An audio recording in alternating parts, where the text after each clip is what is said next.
আসসালামু আলাইকুম রহমতুল্লাহ। আরও একটি নতুন ব্লগ ভিডিওতে আপনাদের সবাইকে স্বাগতম। আজকে আমরাও এই যে ফসলের জমির ব্লগে আপনাদের স্বাগতম জানাচ্ছি।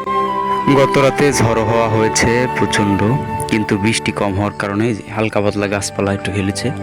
ভুট্টার জমিগুলোতে কম ক্ষতি হয়েছে কারণ পানি হয়নি, এই জন্য।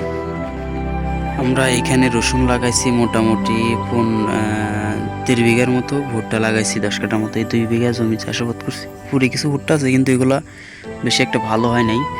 কালকে রাত্রে ভালোই ঝড় হয়েছে, বাতাস হয়েছে, বৃষ্টি হয়েছে হালকা পাতলা। তো ভাবলাম যে দেখে আসি ভুট্টার গাছগুলো কিছু হয়েছে কিনা। তো ভুট্টার গাছ ছোটো থাকার কারণে কিছু হয়নি, কিন্তু এই যে রসুনও কিছু হয়নি, এটা বিষয় না। হালকা পাতলা একটু শুয়েছে, এই আর কি।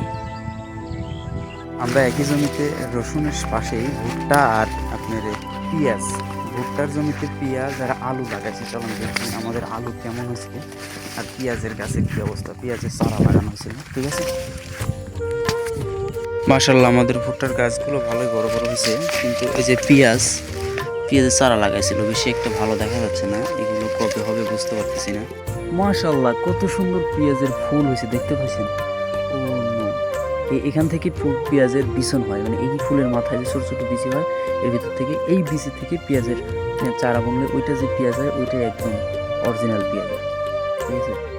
পেঁয়াজ কিছু লাগানো, এগুলা পেঁয়াজের বীজ, এইগুলা কি বলে, এই বিচির থেকে পেঁয়াজ, মানে বিচির পেঁয়াজ এগুলো আর কি। এইখানে আবার সবুজ শাক আছে দেখা যাচ্ছে। এগুলো হচ্ছে আলুর গাছ, আলুর গাছ, এই যে আলুর গাছ, এগুলো আলুর গাছ। কিন্তু আলু যে হয়েছে কিনা বুঝবো কিভাবে, মাটির উপর থেকে তো দেখা যায় না।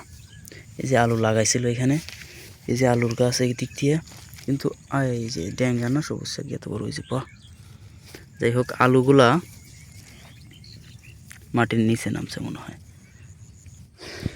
তো যাই হোক, আজকের আমাদের এই 12 মাসের ব্লগ ভিডিওতে আপনাদেরকে অনেক অনেক ধন্যবাদ এত সুন্দর এই ভিডিওটা শেষ পর্যন্ত দেখার জন্য। আল্লাহ হাফেজ, ভালো থাকবেন, সুস্থ থাকবেন, শুভকামনা রইল।